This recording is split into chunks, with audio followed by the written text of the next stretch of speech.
नमस्कार, मैं सारा सिंह सारा आईएएस यूट्यूब चैनल से आप सभी को बहुत बहुत स्वागत करती हूँ।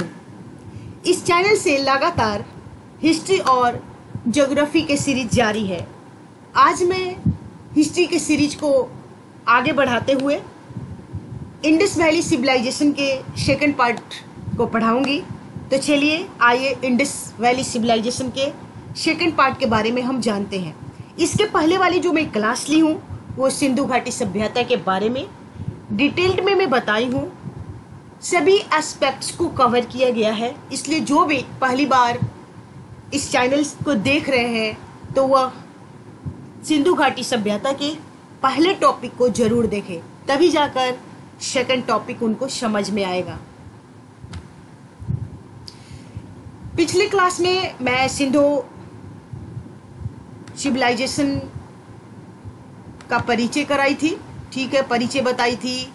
फिर इसको प्रोटो हिस्टोरिकल एज के रूप में या सिविलाइजेशन के रूप में क्यों जानते हैं, काशी युगीन सभ्यता क्यों है, ये हड़प्पा सभ्यता क्यों है, सिंधु घाटी सभ्यता क्यों है, मैं सब कुछ डिटेल्स में कवर कर रखी हूँ। साथ ही इसके उद्भव और विकास की कहानी भी मैं आप लोगों को सुनाई थी और विभिन्न हड़प्पाई स्थल का परिचय कराई थी, अर्थात मुख्य जो हड़प्पाई साइट्स है उसको मैं बताई थी कि किस नदियों के किनारे है। साथ ही एक लिस्ट भी प्रोवाइड की थी कि विभिन्न हड़प्पाई स्थल का जो खुदाई हुआ था, एक्सकैवेशन हुआ था, वो किसके नेतृत्व में हुआ था, ठीक है। उसके पहले जो कहानी में बताई थी हड़प्पा सब, अर्थात जो आपको मैच्योर हड़प्पा के बारे में सबसे ज़्यादा बताई थी कि चूँकि हड़प्पा सभ्यता के अंतर्गत हम स्पेशली मैच्योर या डेवलप्ड हड़प्पा की बात करेंगे, लेकिन उसके पहले की भी कहानी को जानना जरूरी था। तो ये प्री हड़प्पा एज, अर्थात हड़प्पा के पहले वाला एज, उसके बाद मैच्योर हड़प्पा के पहले वाला एज मतलब अर्ली हड़प्पा, और हड़प्पा के बाद का एज पोस्ट हड़प्पा में सब कुछ कवर कर रखी हूँ। आज हम पढ़ेंगे कि हड़प्पा सभ्यता के जो विभिन्न साइट्स पाए गए हैं उनका क्या इम्पोर्टेंस था। तो इंडस वैली इम्पोर्टेंट साइट्स के बारे में हम जानते हैं। सबसे पहले हम हड़प्पा साइट को लेंगे, ठीक है, और ये वर्तमान में पाकिस्तान के पंजाब क्षेत्र में है और रावी नदी के तट पे, जो कि मैं मैपिंग में आपको दिखा चुकी थी, तो ये रावी नदी के तट पर है, ठीक है। और इसका जो खुदाई हुआ था, एक्सकैवेशन हुआ था 1921 में दयाराम साहनी के नेतृत्व में इसकी खुदाई की गई थी और माधव स्वरूप इनके सहायक थे, ठीक है। यानी कि ये जो दयाराम साहनी थे, इनका पूरा नाम था राय बहादुर, ठीक है, राय बहादुर दयाराम साहनी। ये क्या थे? तो Rai Bahadur Dayaram Sahni was an Indian archaeologist थे who supervised the excavation of the Indus Valley site at Harappa in 1921, okay. तो सबसे पहले आपको पता होना चाहिए कि इनका पूरा नाम क्या था दयाराम साहनी का, तो राय बहादुर दयाराम साहनी। और इनको हेल्प कौन किया था एक्सकैवेशन में? तो ये माधव स्वरूप बस किए थे, जो कि बाद में आकर इनके साथ एसोसिएट हुए थे, ठीक है। और एक चीज़ अब बता दूं कि जो हड़प्पा शहर है, तो ये शहर का जो विभाजन हुआ था वो दो भागों में हुआ था। क्योंकि हड़प्पाई जो शहर है, सिंधु जो शहर है, इंडस वैली सिविलाइजेशन के अंतर्गत जो सिटीज़ है उसको 2 पार्ट्स में बांटा गया था मेनली, एक अपर पार्ट और एक लोअर पार्ट। अपर पार्ट को सिटाडल कहते थे, मैं फिगर में आपको दिखाऊंगी, ठीक है, और लोअर पार्ट को क्या कहते थे, चूँकि निचला शहर कहते थे। और लोअर साइड में जो थे मतलब ये मजदूर बस्तियाँ थी, लेबर क्लास के लोग रहते थे। और अपर साइड जो सिटाडल हुआ करता था वो मतलब इस साइड में ऑफिशियल्स बिल्डिंग, एडमिनिस्ट्रेटिव केंद्र, सेंटर हुआ करता था, ठीक है। अभी मैं दिखा दे रही हूँ आपको।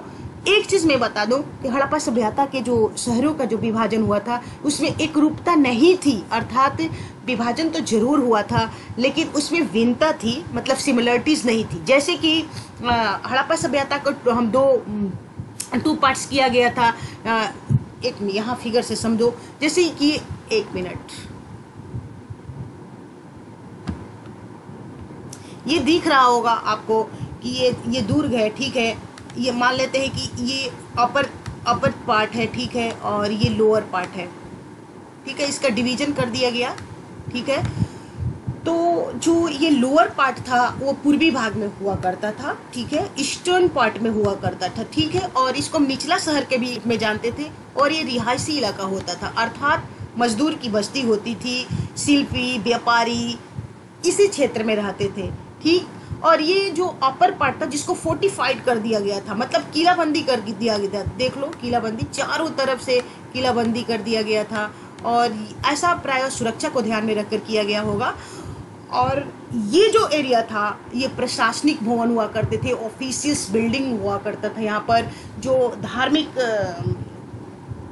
या सांस्कृतिक आस्था से संबंधित कुछ बिल्डिंग्स इसी रीजन में आपको मिलेंगे। तो ये पश्चिमी भाग में हुआ करता था।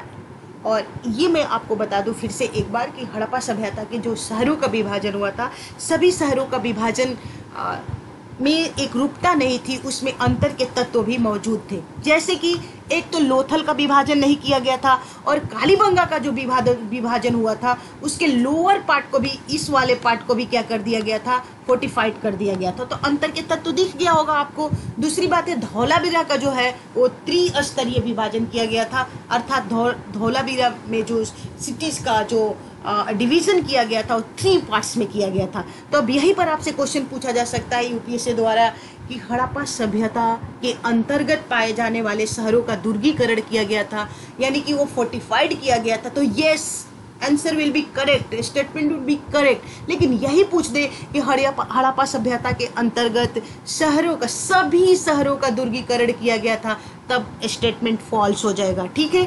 या ये पूछ दे कि हड़प्पा सभ्यता के अंतर्गत पाए जाने वाले शहरों में समरूपता के तत्व मौजूद थे, तो ये भी क्वेश्चन गलत हो जाएगा, ठीक है ना। समरूपता के तत्व निश्चित तौर पे मौजूद थे, लेकिन पूरी तरह से मौजूद नहीं थे, ठीक है। अब आते हैं कि यहाँ और क्या क्या मिला है। यहाँ 6-6 की 2 कतारों में अन्नागार पाया गया। अन्नागार मतलब अनाज रखने का जगह होता है। तो हड़प्पा नामक जगह से 6-6 के 2 कतारों में, यानी कि 12 ग्रेनरी, अनाज रखने का जगह ग्रेनरी, और इसको अन्नागार भी कहते हैं, पाया गया। देखो 6 लेन्स में ये लेन है, ठीक है। और देखो एक, मतलब सॉरी, ये 6 दिख रहा होगा, 1 1 2 3 4 5 6, इधर से 6, देखो इधर से 6 है, ये काउंट कर लेना, और इधर से भी 6, यानी कि हड़प्पा सभ्यता से सबसे ज़्यादा ग्रेनरी पाया गया था। मैं फिर आप लोगों को एक और बात बताना चाहूँगी कि हड़प्पा के 3 स्थल से ग्रेनरीज पाए गए हैं। एक तो लोथल से भी, सॉरी, कालीबंगा से भी ग्रेनरीज का साक्ष्य मिला है, क्योंकि वहाँ के एक चबूतरे के नीचे बहुत सारे वैरायटीज़ के अनाज पाए गए हैं। तो उम्मीद लगाया गया है कि यहाँ भी ग्रेनरीज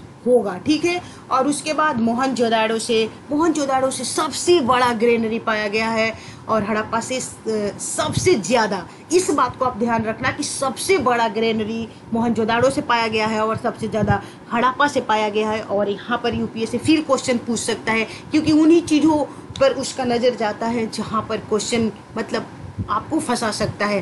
पूछ देगा कि हड़प्पा सभ्यता में सबसे ज़्यादा जो ग्रेनरीज है वो मोहनजोदाड़ो से पाया गया है, तो गलत हो जाएगा।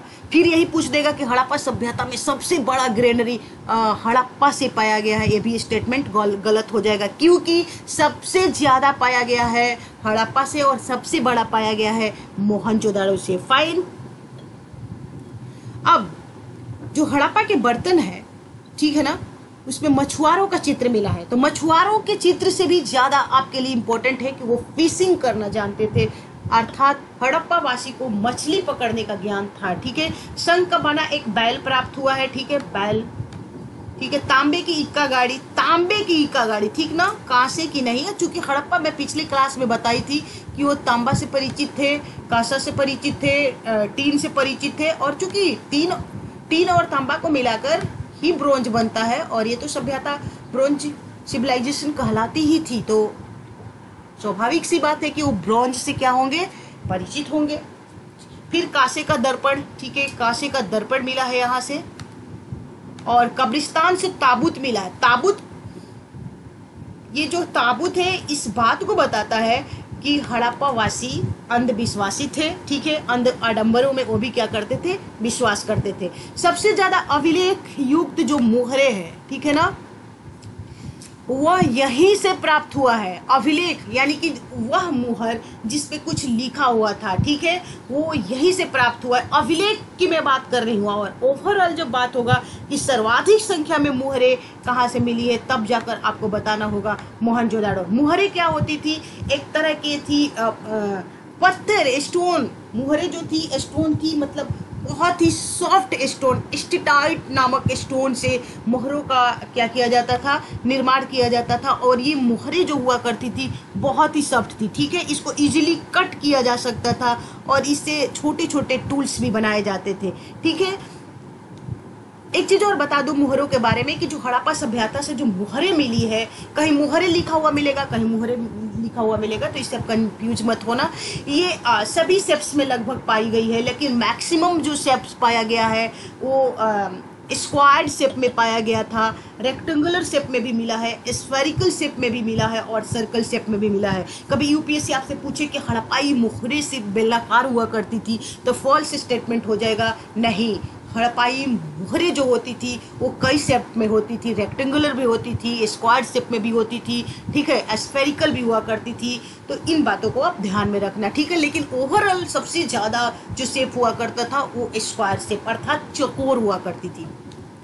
अब मैं ये इतना जो फैक्ट्स में बताई आपको हड़प्पा नामक जगह के बारे में, तो एक सबसे ज़्यादा ग्रेनरी मिला हुआ है, ठीक है, और मुहरें जो मिला हुई है सबसे अभिलेख युक्त मुहरें मिली हुई है, और तांबे की गाड़ी मिली हुई है, ईका गाड़ी, कांसे की नहीं, कांसे का दर्पण मिला हुआ है। तो इसको बार बार 3 से 4 बार आप पढ़ोगे तो आपको याद हो जाएगा, और इसको जरूर करना है क्योंकि यहाँ से क्वेश्चन आते हैं। फिर एक महत्वपूर्ण हड़प्पाई साइट हम अब मोहनजोदड़ो के बारे में जानेंगे। तो ये जो है अभी वर्तमान में पाकिस्तान, ठीक है, पाकिस्तान के सिंध प्रांत में है। अर्थात मैं पिछले वीडियो में बताई थी और आप लोगों को दिखाई भी थी कि यह सिंधु नदी के तट पर बसा हुआ एक हड़प्पाई शहर था, ठीक है। और इसकी खोज कौन किया था? तो राखाल दास बनर्जी ने इसकी खोज की थी, ठीक है। राखाल दास बनर्जी द्वारा एक्सकवेशन किया गया था इस सभ्यता का, ठीक है। और यहीं से महान स्नानागार, जिसको हम बृहद स्नानागार और ग्रेट बाथ के रूप में भी जानते हैं, ये मोहनजोदाड़ो को फेमस बनाने के लिए सबसे बड़ा क्या है? कृति है महान स्नानागार के बारे में मैं फिगर भी दिखाऊंगी।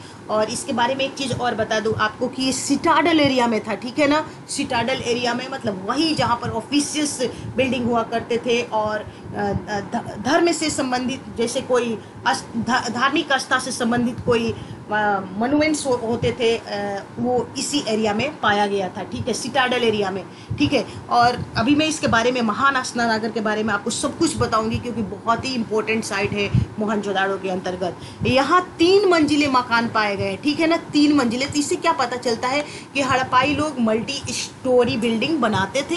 हालांकि मैक्सिमम अभी तक के एक्सकेवेशन से 3 स्टोरीज बिल्डिंग ही पाए गए हैं, ठीक है। क्योंकि अभी हड़प्पा सभ्यता जो है जो उसके स्थल प्रकाश में आए हैं, 1500 के आसपास स्थल प्रकाश में आए हैं, सभी का एक्सकेवेशन नहीं हुआ है। अभी तो मात्र 3% जो स्थल है उसका एक्सकेवेशन हुआ है। तो उसी, चूंकि हड़प्पाई लिपि पढ़ी नहीं गई है, तो हम टोटल के टोटल हड़प्पा सभ्यता को स्टडी करने के लिए पुरातात्विक साक्ष्यों पर ही क्या है? निर्भर है। तो अभी तक जो साक्ष्य प्राप्त हुए पुरातात्विक, उसमें 3 स्टोरी बिल्डिंग पाए गए हैं। और घर की छत पत्थर की ना होकर क्या हुआ करती थी? लकड़ी निर्मित हुआ करती थी। ये आपके लिए बहुत ही इंपॉर्टेंट है। ये आपके सेंस में जाएगा कि अरे हड़प्पाई स्थल तो मल्टी स्टोरी हुआ करता होगा, तो निश्चित तौर पर छत जो होगा वो पत्थर का ही हुआ करता था। लेकिन नहीं, ऐसी बात नहीं है। घर की जो छत थी वो पत्थर की ना होकर क्या हुआ करती थी? लकड़ी की हुआ करती थी, ओके। उसके बाद यहीं से काशी की नर्तकी ब्रॉन्ज डांसिंग गर्ल प्राप्त हुई, जो कि बहुत बार एग्जाम में पूछा गया है। और इसको आप ध्यान से देख लेना, ये बहुत ही सुंदर मूर्ति यहाँ से नर्तकी की प्राप्त हुई है, जो कि फेमस है और ये मोहनजोदाड़ो से पाई गई है, ठीक है। हाथी का कपालखंड मिला हुआ है, मतलब आयुर्वेद जो भी आइवरी जो गुड्स प्राप्त होंगे वो कहाँ से मिलेंगे आपको? अधिकतर, हालांकि अन्य हड़प्पाई स्थल से भी मिले हैं, लोथल से भी मिला हुआ है, लेकिन यहाँ से भी पाए गए। तो इससे क्या पता चला कि हड़प्पा सभ्यता के लोग हाथी से अवेयर थे, एलिफेंट से अवेयर थे। और यहाँ पर सड़क को पक्का करने का भी साक्ष्य मिला है, ठीक है। और ये चीज़ मैं आप लोगों को बता दूँ कि जो कि पूरी हड़प्पा सभ्यता में एकमात्र उदाहरण है जहाँ से सड़कों को पक्की करने का साक्ष्य मिला। It's very important point for you. Okay, नाव के चित्र युक्त बर्तन तथा हड्डी से बनी सुई। तो नाव मिलने से पता चलता है कि जो वाटरवेज में क्या था, मतलब ट्रेड होता था। जब मैं हड़प्पा सभ्यता की इकोनॉमी पढ़ाऊंगी तो आपको सब कुछ इसके डिटेल में बताऊंगी, लेकिन अभी जानो कि वो लोग नाव से परिचित थे। ठीक है, ढोल तथा बीड़ा यानी कि वो बीड़ा वादन करना जानते थे, ढोल से परिचित थे, यानी कि वो संगीत कला से अवेयर थे। डांसिंग कला से मतलब नृत्य कला से अवेयर थे। ये भी मैं बता चुकी, नर्तकी का मिलना, वो नृत्य कला से परिचित थे। ठीक है, आपको इन्हीं बारीकियों को पकड़ना है। साथ ही वो सबसे बड़ा अन्नागार, अभी जस्ट मैं बताई थी कि हड़प्पा से सबसे ज्यादा अन्नागार और सबसे बड़ा अन्नागार जो मिला है वो कहाँ से मिला है? वो मिला है मोहनजोदाड़ो से। ठीक है, इट्स वेरी इंपॉर्टेंट पॉइंट है। उसके बाद मैं आपको बता दूं कि यहाँ पर दाढ़ी वाला, ठीक है, दाढ़ी वाला एक पुरुष का भी साक्ष्य प्राप्त हुआ है। तो दाढ़ी वाला तो इम्पोर्टेंट है ही, उससे भी ज़्यादा क्या है आपके लिए कि वो फैशंस के प्रति क्या हुआ करते थे, बहुत कॉन्शियस हुआ करते थे। मतलब they were conscious of fashion, several hair style and the beard was the popular. ठीक है, दैट टाइम। अर्थात भिन्न भिन्न तरह के क्या मतलब हेयर स्टाइल लोग करते थे। जैसे महिलाएं चोटियाँ भी बनाती थी, जूड़ा भी करती थी, और पुरुष जो थे डिफरेंट स्टाइल में दाढ़ी रखते थे, जिसको आज के मॉडर्न एज से आप एसोसिएट करके देख सकते हो कि क्या स्टाइल था उस समय। उसके बाद लोथल, ये मोहनजोदाड़ो से जितने भी फैक्ट्स बताई, इतना फैक्ट्स आपको कम से कम आना चाहिए। अब लोथल ये बहुत ही इंपॉर्टेंट साइट है हड़प्पा सभ्यता के अंतर्गत। तो आइए जानते हैं लोथल के बारे में। ये गुजरात में है, ठीक है, और ये किस रिवर के तट पे है? तो भोगवा। और खाड़ी जो है वो खंबात की खाड़ी, और खंबात की खाड़ी को हम कैम्बे की खाड़ी के रूप में भी जानते हैं। इसकी जो खोज हुई थी वो रंगनाथ राव द्वारा की गई थी। एक बार फिर से मैं बता दूं कि लोथल को यूपीएससी पूछ सकता है आपसे, ये कच्छ की खाड़ी में है, ठीक है, तो गलत हो जाएगा। बस इन्हीं चीज़ों को पूछता है फंसाने के लिए, तो इसलिए बार बार यहाँ पर फोकस करना अब और इसको रिवाइज करना अगेन एंड अगेन। तो लोथल जो है भोगवा नदी के तट पर है और खंबात की खाड़ी में है, इसलिए ज्योग्राफी भी जानना हड़प्पा सभ्यता के लिए आपकी मतलब इसका जो ज्योग्राफिकल नॉलेज है वो भी होना चाहिए। ठीक है, तो आप मैपिंग करना, और पिछले वीडियो में मैं कराई हूँ, 2 से 3 बार अगर आप करोगे तो निश्चित तौर पे आपका कंसेप्ट क्लियर हो जाएगा। और यहाँ से गोदीवाड़ा, ठीक है ना, डॉकयार्ड, ये इंपॉर्टेंट है। ठीक है, यहाँ से गोदीवाड़ा का साक्ष्य प्राप्त हुआ है। ये गोदीवाड़ा क्या होता है, डॉकयार्ड क्या होता है? मतलब एक ऐसा जगह जहाँ पर सीप का क्या किया जाता है, उसमें जब कुछ खराबी आ जाता है तो उसका मेंटेनिंग का काम किया जाता है। मतलब an area with docks and equipment for the repairing and maintaining ship. Okay, मतलब जब भी जहाज में खराबी कुछ आ जाता है तो इस एरिया में क्या किया जाता है, शिप को लाकर उसका मेंटेनेंस किया जाता है। तो यही है गोदीवाड़ा। यह और यहाँ से चावल का साक्ष्य भी प्राप्त हुआ है। ठीक है, यहाँ से चावल का साक्ष्य प्राप्त हुआ है, ये इंपॉर्टेंट पॉइंट है, बहुत बार पूछा गया है। और युगल समाधि यानी कि मतलब एक साथ 2 आदमियों को दफनाया गया है हड़प्पा सभ्यता में। तो मतलब कहाँ मिला इस तरह का साक्ष्य? तो ये लोथल से मिला हो, ये भी बहुत इंपॉर्टेंट है, ये भी कई एक बार पूछा गया है, तो इसे भी आप ध्यान में रखना। ठीक है, और यहाँ से मनके बनाने का कारखाना मिला, it's very very important point. और मनका बनाने का जो साक्ष्य मिला है आपका सिर्फ यही से नहीं मिला है, एक जगह और मिला है, चांदोगढ़ से मिला है। तो हड़प्पा सभ्यता के अंतर्गत 2 ऐसे स्थल है जहां से मनके बनाने का साक्ष्य मिला है। ठीक है ना, तो इस पॉइंट को आप नोट कर लेना, क्योंकि ये दोनों पॉइंट क्या है, युगल समाधि और मनके बनाने का जो कारखाना है वो इम्पोर्टेंट है। क्यों? क्योंकि मनके, चूंकि वो इस एरिया में जो मनके बनाने की फैक्ट्रियाँ थी वो काफ़ी डेवलप्ड थी, तो well developed beads industry was the present at Lothal and Chanhudaro. इस बात को आपको याद रखना होगा कि मनके बनाने की जो कारखाना थी पूरी तरह से विकसित थी किस एरिया में, तो चांदोहड़ो और लोथल में। मनके क्या होता है, मनके एक बिट्स होता है जिसको वो क्या करते थे, ऑर्नामेंट्स बनाते थे, डिफरेंट टाइप्स के उसके ज्वेलरी भी बनाते थे। ठीक है ना, तो मैं आप लोगों को उसका भी फिगर दिखाऊंगी। तब तक के लिए इतना जानो कि जो मनके बनाने का फैक्ट्री मिला है वो कहाँ से मिला है, तो लोथल से और चांदोहड़ो से, और 2 साइड से ही मिला है। ठीक है, अब यहाँ पर एक और इम्पोर्टेंट पॉइंट है, मृतभांड पर पंचतंत्र की चालाक लोमड़ी। ठीक है ना, पंचतंत्र की चालाक यानी कि लोमड़ी से भी क्या थे, अवेयर थे, ठीक है ना। लेकिन एक चीज मैं बता दूं कि मृदभांड पे लोमड़ी का साक्ष्य मिला है, न कि उसका अवशेष मिला है, ठीक है। अनाज पीसने का चक्की, ठीक है। सूत्री वस्त्र और रंगाई के कुछ कुंड भी मिले हैं, ठीक है ना। रंगाई की यानी कि जब सूती वस्त्र बनाने के फैक्ट्री डेवलप हो चुके थे, ठीक है, क्योंकि स्पिंडल मिला हुआ है, ठीक है ना, सूत काटने का। तो यानी कि सूती वस्त्र बनता था इस सभ्यता में, उसकी रंगाई होती थी, उस पर कढ़ाई भी होती थी। और यानी कि सब कहने का मतलब है कि तो सिंधुवासी थे वो कपास से परिचित थे, और न सिर्फ कपास से परिचित थे बल्कि Indus people were the first to produce cotton, अर्थात सिंधुवासी ने ही सबसे पहली बार क्या किए थे, कपास का उत्पादन किया है। It's a very important point for you. यहाँ से हाथी दांत का अवशेष भी प्राप्त हुआ, और एक जगह से मैं और बताई थी अभी भी जस्ट कि हाथी दांत का कपालखंड कहाँ से मिला है, अभी जस्ट बताई हूँ मोहनजोदाड़ो से, यानी कि हड़प्पाई वासी एलिफेंट से परिचित थे, ठीक है। अब आते हैं Kalibangan. It's a very important point, ये भी बहुत ही इंपॉर्टेंट साइट है और इसको जानना चाहिए क्योंकि यहाँ से भी क्वेश्चन आते हैं। कालीबंगा का मतलब होता है काले रंग की चूड़िया, और काले रंग की चूड़िया के रूप में इसे क्यों जाना जाता है, क्योंकि जब एक्सकवेशन हुआ इस रीजन की, ठीक है ना, घग्गर हकड़ा क्षेत्र की, तो वहाँ पर ब्लैक बेंगल्स बहुत बड़ी संख्या में पाई गई, इसलिए हम इसे काले रंग की चूड़ियों के रूप में भी जानते हैं, ठीक है। और यहाँ से पूर्व हड़प्पा, ठीक है, यहाँ से पूर्व हड़प्पा और प्री हड़प्पा, ठीक है, तथा विकसित हड़प्पा के साक्ष्य प्राप्त हुए हैं। पूर्व हड़प्पा, विकसित हड़प्पा मैं सब कुछ बता चुकी हूँ पिछले वीडियो में। और ये कहाँ है, ये राजस्थान में है। रिवर क्या था, घग्गर, अब ये विलुप्त हो चुकी है। सरस्वती नदी का ही ये नाम है, ठीक है, एक्सटिंक्ट है। और सिंधु घाटी सभ्यता को हम सिंधो सरस्वती सभ्यता के रूप में भी जानते हैं, ठीक है। अमलानंद घोष तथा बीके थापर के नेतृत्व में इसका क्या हुआ था, एक्सकवेशन हुआ था, ठीक है। बीके थापर के नेतृत्व में इसका उत्खनन करता है, उनके नाम याद हो जाते हैं अगर 5 से 6 बार आप देखोगे, ठीक है, इसको रिवाइज करोगे तो याद हो जाता है। और मैच करने को दे देता है जो इसके उत्खनन करता है हड़प्पा सभ्यता के पीसीएस एग्जाम में, इसलिए आप जरूर देखना। और ईंट के चबूतरे पर 7 हवन कुंड, तो 7 हवन कुंड न पूछकर ये पूछा जाता है कि हवन कुंड का साक्ष्य कहाँ से मिला है, तो ये कालीबंगा से मिला है, ठीक है।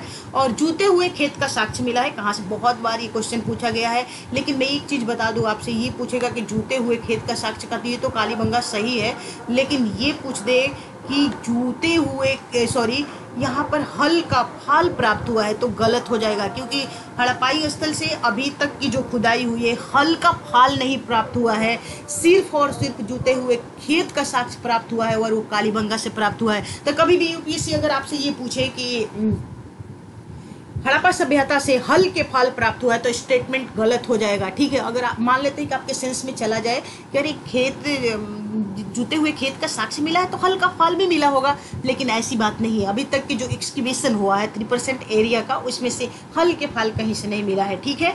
और कालीबंगा के दोनों खंड दुर्गीकृत थे, जस्ट मैं बता दी हूँ आपको कि प्रायः जो वेस्टर्न मोस्ट पार्ट होता था हड़प्पा सभ्यता के अंदर, उसको फोर्टिफाइड किया जाता था, किलाबंदी किया जाता था। लेकिन हड़प्पा सभ्यता के अंतर्गत यह एकमात्र स्थल है जिसके दोनों यानी कि अपर पार्ट और लोअर पार्ट को क्या किया गया था, फोर्टिफाइड किया गया था, वोट्स किया गया था, ठीक है।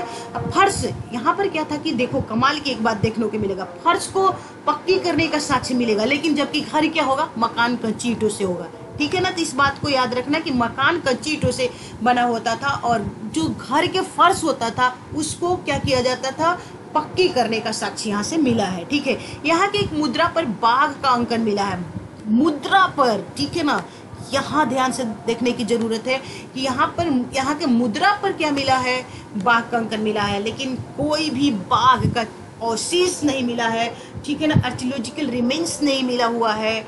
इसका मतलब ये हुआ कि हड़प्पाई वासी बाघ से परिचित तो जरूर थे, ठीक, तभी तो मुद्रा पे मिला है, लेकिन उसका अभी कोई भी कितने जगहों की अभी खुदाई हुई तो बाघ का स्केलेटन या बोन्स नहीं मिला हुआ है, यानी कि आर्कियोलॉजिकल रिमेन्स नहीं मिला हुआ है। यही क्वेश्चन आपको जज करने के लिए यूपीएससी पूछ देगा, आपके कंसेप्ट को चेक करने के लिए पूछेगा कि हड़प्पा सभ्यता के अंतर्गत कोई एक जगह दे देगा मोहनजोदाड़ो से बाघ के अवशेष मिले हैं, तो स्टेटमेंट फॉल्स हो जाएगा, क्योंकि बार बार मैं बता रही हूँ कि बाघ का अवशेष नहीं मिला है, बल्कि मुद्रा पे बाघ का अंकन मिला है। यही बात घोड़ा के साथ भी है, हॉर्स के साथ भी है। घोड़ा का भी अवशेष नहीं मिला है। सुतका कोह जो कि गुजरात में है, मैं सुतका कोह की बात कर रही हूँ, सुतका गेंडोर की बात नहीं कर रही हूँ। सुतका गेंडोर बलूचिस्तान में है, जो कि हड़प्पा सभ्यता के वेस्टर्न मोस्ट पॉइंट है। तो सुतका को जो कि गुजरात में, वहाँ से भी हमें घोड़ा का क्या मिला है, एक चित्र मिला हुआ है, मुहर पे मिला हुआ है, सूती कपड़े पे भी कुछ मिला हुआ है ऐसे, लेकिन उसका आर्कियोलॉजिकल रिमेन्स नहीं मिला हुआ है। अर्थात बाघ और घोड़ा का आर्कियोलॉजिकल रिमेन्स हड़प्पा सभ्यता के अंतर्गत में अवशेष नहीं मिला। इस बात को याद रखना, it's very important point. Okay, यहाँ से एक बालक का कपाल खंड मिला है और जिसमें 6 छेद है। तो इससे क्या पता चलता है कि हड़प्पावासी क्या थे, शल्य चिकित्सा के बारे में उनको जानकारी थी। ठीक है, चांदूहड़ो, इट्स ऑल्सो इम्पोर्टेंट पॉइंट। ठीक है ना, इसकी स्थिति कहाँ है, इसकी स्थिति है ये भी पाकिस्तान के सिंध प्रांत में है। पाकिस्तान ये है आपका, पाकिस्तान के सिंध प्रांत में चांदूहड़ो है। इसके भी मैं मैपिंग करा चुकी हूँ। और ये रिवर क्या है, ये भी सिंधु नदी। मोहनजोदाड़ो और Chanhudaro famous sites of the Harappa civilisation, और ये both are situated in the bank of Sindhu. ठीक है, और इसके खोजकर्ता कौन है, इसके खोजकर्ता है एनजी मजूमदार। ठीक है, एनजी मजूमदार इम्पोर्टेंट। और 1931 में इसकी खोज हुई थी। और आगे चलकर एक आदमी इसमें और कोई जुड़ता है जो कि अभी मुझे याद नहीं आ रहा है, तो अभी वर्तमान में ही जानो कि खोजकर्ता एनजी मजूमदार है 1931 में। लेकिन आगे चलकर एक आदमी कोई और इनको हेल्प करेगा, अभी मैं नहीं बता पा रही हूँ, अभी उसका नाम मेरे माइंड से उतर गया है। नेक्स्ट, मनके बनाने का कारखाना यहाँ से मिला है। और एक इसके पहले भी मैं बताई हूँ कि मनके बनाने का एक जगह से और कारखाना मिला है। कहाँ से मिला है, लोथल से मिला है। और सौंदर्य प्रसाधन, ठीक है ना, सौंदर्य प्रसाधन में लिपस्टिक, ठीक है, जैसे कि आई लाइनर और इत्रपात। तो ये पूछा जा सकता है कि साक्ष्य मिला है कि कौन से हड़प्पाई स्थल है जहाँ से कॉस्मेटिक्स वस्तुएं मिली है, अर्थात सौंदर्य प्रसाधन की वस्तुएं मिली है, तो वो है चांदूहड़ो। इससे आपको पता होना चाहिए कि हड़प्पावासी क्या थे, मतलब श्रृंगार करते थे, पुरुष और महिला दोनों। ठीक है, कॉन्शियस अबाउट फैशन, इस बात को आपको नोट करके रखना होगा। बाढ़ से ये सभ्यता प्राय से माना जाता है कि मोहनजोदाड़ो और ये सभ्यता जो है वो बाढ़ से नष्ट हुए थे। क्यों, क्योंकि दोनों आसपास में थे। मैप में आप देखोगे, मैपिंग करोगे तो आपको पता चल जाएगा कि दोनों में 130 किलोमीटर की दूरी है, इसलिए दोनों सभ्यता प्रायः बाढ़ से नष्ट हुआ माना जाता है। ठीक है, बनावली, ये बहुत इंपॉर्टेंट है। ये भारत में सबसे बड़ा मतलब हड़प्पाई स्थल है एरिया के अगर तुलना में देखो तो। और सेकंड में आता है धौलावीरा भारत में। और ओवरऑल बात करेंगे तो मोहनजोदाड़ो सबसे बड़ा हड़प्पाई साइट है। ठीक है, इसकी स्थिति हरियाणा में है और ये हिसार डिस्ट्रिक्ट में, और इसकी खोजकर्ता आर.एस. बिष्ट है। ठीक है, और हल की आकृति, कहीं कहीं मिट्टी के हल की आकृति भी पूछ देता है, तो हल की आकृति का खिलौना क्या है, यहीं से प्राप्त हुआ। It's a very important point और बहुत बार ये क्वेश्चन पूछा गया है और यूपीपीसीएस के लिए फेवरेट क्वेश्चन है। ठीक, और यहाँ से सड़कें एक दूसरे के समानांतर चलती है, न कि एक दूसरे के समकोण पर काटती है। जब मैं आपको हड़प्पा सभ्यता के सिटी प्लान बताऊंगी तो आप पाओगे कि हड़प्पा सभ्यता के अंतर्गत जो सड़कें होती थी वो दूसरे की क्या होती है, एक दूसरे पे आकर 90 डिग्री पर क्या कर देगी सड़कें, एक दूसरे को जैसे राइट एंगल पर आकर इस टाइप के सड़कें जो होगी, यहाँ से राइट एंगल पर, सॉरी, राइट एंगल पे जो सड़कें वो कट करेगी। ठीक है, ये जैसे यहाँ से सड़क आएगी, एक सड़क इधर से आ रही है और एक यहाँ पर क्या हो जाएगा, राइट एंगल पे ये कट करेगी। लेकिन ये एक ऐसा जगह है जहाँ पर सड़कें क्या कर रही है, राइट एंगल पे कट न करके क्या करेगी, एक दूसरे के पैरेलल चलती है, मतलब समानांतर चलती है। तो इस बात को आप याद रखना। ठीक है, इससे इतना ही इंपॉर्टेंट पॉइंट जानना था चांदूहड़ो से और बनावली से। और यहाँ पर देखो सड़कें जो है यहाँ पर समानांतर चल रही है, समानांतर चलती है सड़कें, यहाँ पर समानांतर चलेगी, यहाँ पर जो सड़कें हैं इस टाइप में आएगी। ठीक है, समानांतर चलेगी और न कि एक दूसरे को समकोण पर काटेगी, जबकि प्रायः हड़प्पा सभ्यता में सड़कें एक दूसरे को राइट एंगल पर काटती है। और यहाँ से बैलगाड़ी के पहिए का साक्ष्य प्राप्त हुआ है। ठीक, धौलावीरा,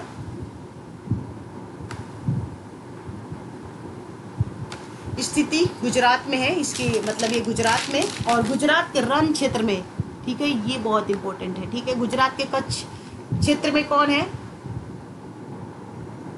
तो गुजरात के कच्छ क्षेत्र में धौलावीरा है। ठीक है, खोजकर्ता जगतपति जोशी है और गुजरात के खंबात की खाड़ी क्षेत्र में अभी अभी जस्ट बताई थी लोथल। तो दोनों के याद कर लेना, हो सकता है रिवर्स करके आपसे पूछा जाए क्वेश्चन यूपीएससी में, ठीक है। तो धौलावीरा के रण क्षेत्र, सॉरी, गुजरात के जो धौलावीरा है वो रण क्षेत्र में है, और गुजरात के अंतर्गत ही लोथल जो है वो खंबात की खाड़ी अर्थात कैम्बे क्षेत्र में है। शाब्दिक अर्थ होता है इसका सफेद रंग का कुआं, ठीक है। और अन्य स्थलों के विपरीत यह नगर 3 भागों में विभाजित था, जबकि बाड़मेर में आपको बता रही हूँ कि हड़प्पाई स्थल का जो विभाजन किया गया था वो 3 भागों में विभाजित किया गया, सॉरी 2 भागों में विभाजित किया गया था। एक अपर पार्ट में किया गया था और एक लोअर पार्ट में किया गया था। और ये भी मैं बताई थी कि इस एरिया को क्या किया गया था, फोर्टिफाइड किया गया था, अर्थात किलाबंदी किया गया था। और इस एरिया को नहीं किया गया था, मात्र एक जगह था जो कालीबंगा, उसको भी इस एरिया में क्या कर दिया गया था, फोर्टिफाइड किया गया था। एक चीज़ और बताई थी कि लोथल का कोई विभाजन नहीं हुआ था। तो इन बातों को याद रखना कि हड़प्पा सभ्यता के अंतर्गत जो शहरों का विभाजन हुआ था उसमें सिमिलरिटी नहीं थी। यहाँ से जल प्रबंधन, ठीक है ना, ये आपको जानना है, ये बहुत ही इम्पोर्टेंट है कि यहाँ से जल प्रबंधन का मतलब, ये जल प्रबंधन के लिए एरिया ये जाना जाता है धौलावीरा। जल प्रबंधन का ये विशिष्ट उदाहरण है। और जल को रोकने के लिए जलाशयों का भी क्या किया गया था, यहाँ पर निर्माण किया गया था, ठीक है।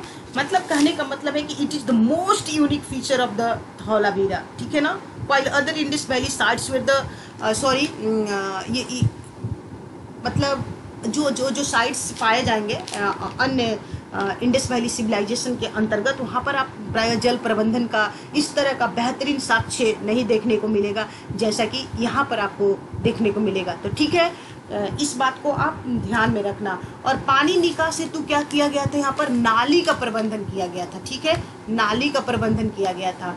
और बरसाती पानी के इकट्ठा करने के लिए गड्ढा तथा नहर का निर्माण किया गया था। तो अगर आपसे कभी पूछे कि नहर हड़प्पाई स्थल के किस स्थल से नहर का साक्ष्य प्राप्त हुआ है, तो आपको बताना होगा धौलावीरा, ठीक ना। और जल प्रबंधन की यूनिक जो विशेषता थी वो हड़प्पा के किस स्थल से प्राप्त हुई है, ये भी आपको धौलावीरा बताना होगा। और वाटर जो मतलब जो वाटर रिजर्वियर्स था इसी एरिया में मिलेंगे आपको।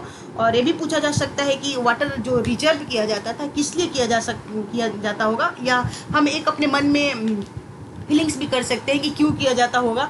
तो water reservoir found in Gujarat, ठीक है, Dholavira may have been used to store water for the agriculture. प्राय मतलब वाटर का जो स्टोरेज होता होगा वो एग्रीकल्चर के लिए होता होगा, ठीक है। और यहाँ से आयताकार मुहरे अत्यधिक संख्या में मिली है, आयताकार जो मुहरे है अत्यधिक संख्या में मिली है, जबकि अन्य जगहों से जो ओवरऑल जो मोहरें मिलेगी वो क्या होगी, स्क्वायर शेप में मिलेगी।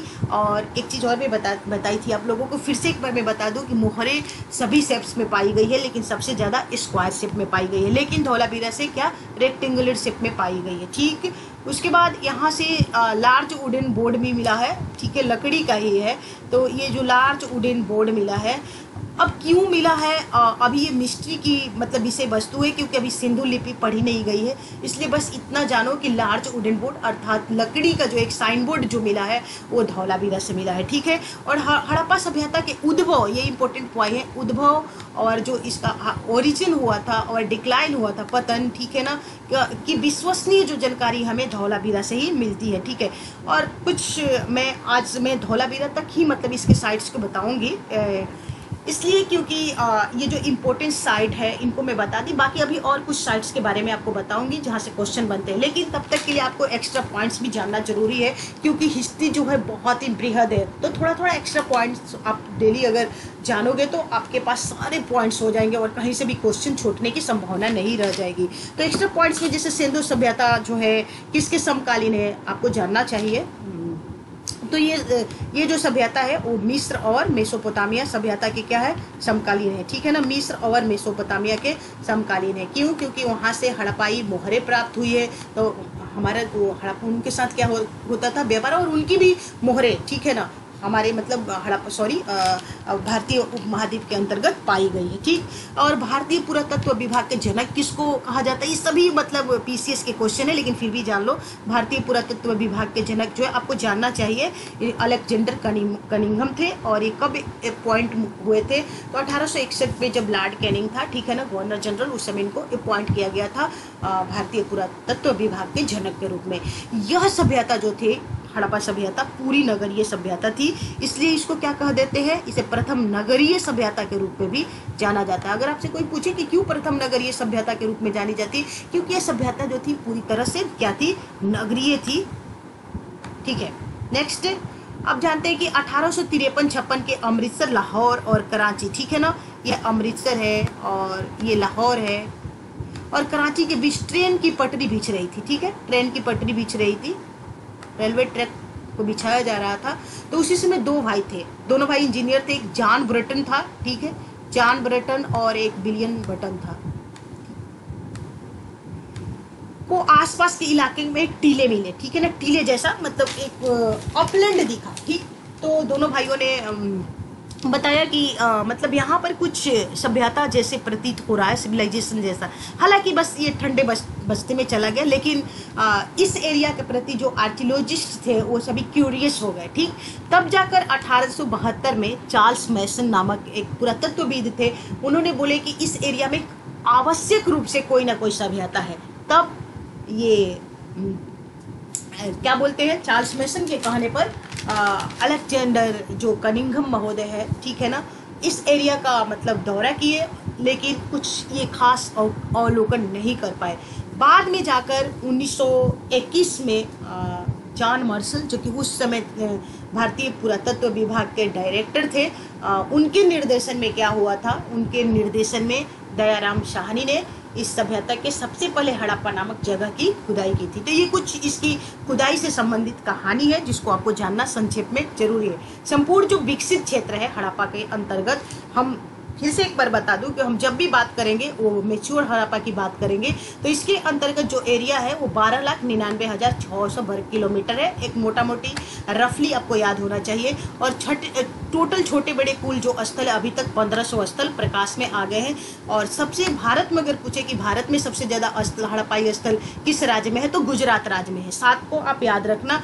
और 7 स्थलों को हम नगर का दर्जा, ठीक है, 7 स्थलों को नगर का दर्जा मिला हुआ है। ठीक है, ये कौन कौन स्थल है जिसको मैं अभी जस्ट आप लोगों को बताई हूँ, तो कम से कम इसको आप जरूर ठीक से तैयार करना। जैसे हड़प्पा है, मोहनजोदड़ो है, ठीक है ना, और धौलावीरा है, कालीबंगा है, ये लोथल है, उसके बाद चांदूवड़ो।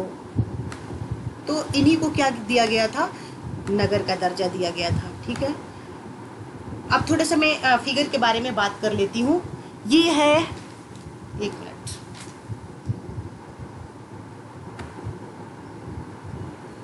ये मोहनजोदड़ो के अंतर्गत पाया जाने वाला बृहद स्नानागार है। ठीक है, बृहद स्नानागार, इसको ग्रेट बात कहते हैं। देख लो क्या टेक्नोलॉजी थी, कितना बेहतरीन मतलब इसकी बनावट की गई है। और ये इसकी सीढ़ियाँ थी, ठीक है, सीढ़ियाँ जो थी उत्तर से थी और एक दक्षिण से थी। ठीक है, और यहाँ पर चेंज रूम बना हुआ था। इससे भी अच्छा फिगर मैं दिखाती हूँ, सॉरी, ये देखो, ये है ग्रेट बाथ, ठीक है ना, महान या बृहद स्नानागार। ये पॉन्ड था। और एक चीज मैं आप लोगों को बताई थी कि ये सिटाडल एरिया में हुआ करता था। ये सिटाडल देखो, ये अपर रेज्ड प्लेटफॉर्म पे बना हुआ होता था। सिटाडल दिख रहा होगा, चबूतरे पर बना हुआ है। ये है पूरा फोर्टिफाइड, ये पूरा एरिया है सिटाडल। ठीक है, और इसी के बगल में जो धर्म से संबंधित कोई साइट होते थे उसको बनाया जाता था। तो मोहनजोदड़ो का ये बृहद स्नानागार है और ये बृहद स्नानागार है और इसमें चेंज रूम भी हुआ करता था। जैसे आज के स्विमिंग पूल कंसेप्ट को इसको एसोसिएट करके देख सकते हो। मतलब नहाने के बाद क्या होता था, यहाँ लोग कपड़े अपना चेंज करते थे। तो ये जो मेन बात आपको जानना है कि जो ये ग्रेट बाथ था, तो the great bath was the mainly use for religious practice but sometimes for the bathing also. ठीक है, ये प्राय रिलीजियस मतलब धार्मिक आस्था से ही संबंधित था या धार्मिक स्नान प्राय हुआ करते थे, लेकिन कभी कभार मतलब जनरल मतलब कॉमन इसमें स्नान भी हुआ करता था। और एक चीज़ और बता दूं कि प्राय एलिट और सम्राट घराने के लोग इसमें क्या करते थे, स्नान करते थे। Weaker section of the society जो थे उनको बहुत ही मतलब कम अलाउड होता था स्नान करने, हालांकि करते थे लेकिन ऐसे जनरली जब करना होता तो सामान्य लोगों को इसमें इन करने की मतलब इजाज़त नहीं थी। और इसकी जो डायमेंशन था 12 इंटू 7 इंटू 2.4 या 5 कहीं कहीं मिलेगा, तो 12 मीटर ये लंबा था और 7 मीटर चौड़ा तथा 2.5 मीटर मतलब गहरा था। इस बात को आप ध्यान रखना, ठीक है। तो ये ग्रेट बाथ के संबंध में, और इसके जो निचला ये जो नीचे का जो पार्ट था जिसमें पानी ये होता था उसको ईंट से बनाया गया था, ठीक है। एक चीज़ एक चीज़ और दिखा दूं आप लोगों को, ये मनके थे, ठीक है, यही है मनके। इससे क्या माला बनाते थे और इसको हड़प्पाई वासी गहने के रूप में यूज करते थे। ये मनके है, ये मनके बिट्स।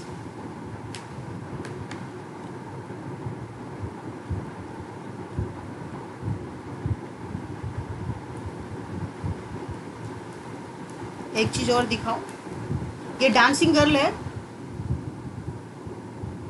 इस मुद्रा में ये पाई गई है, ठीक है। हाथ में बेंगल्स पहनी हुई थी, ठीक है ना, लेफ्ट हैंड में, और राइट हैंड को ये अपने हिप पे रखी हुई है।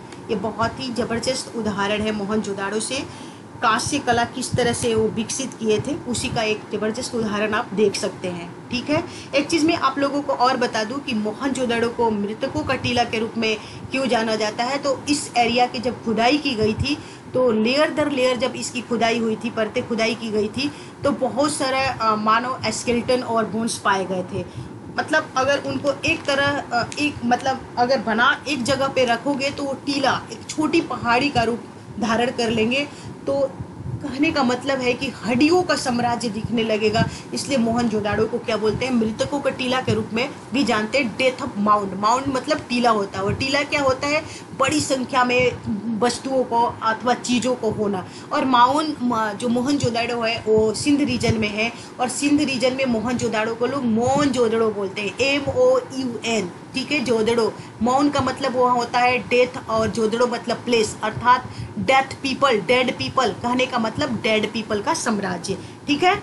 तो आज की क्लास में यहीं पर स्टॉप करूँगी क्योंकि क्लासेस बहुत ज़्यादा ये मतलब मैं लंबी नहीं खींचना चाहती हूँ। क्लास को बस उतना ही होना चाहिए ताकि आप इसको कैरी कर सके। नेक्स्ट क्लास में मैं बाकी पार्ट्स सिंधु घाटी के जो साइट्स है उसके बारे में बताऊँगी, और इसके सिटी प्लांट के बारे में बताऊँगी जो कि आपके लिए इम्पोर्टेंट होगा। तब तक के लिए अगर मेरी वीडियो पसंद आई होगी आप लोगों को तो प्लीज़ सब्सक्राइब कीजिएगा, लाइक कीजिएगा, शेयर कीजिएगा और कमेंट जरूर कीजिएगा।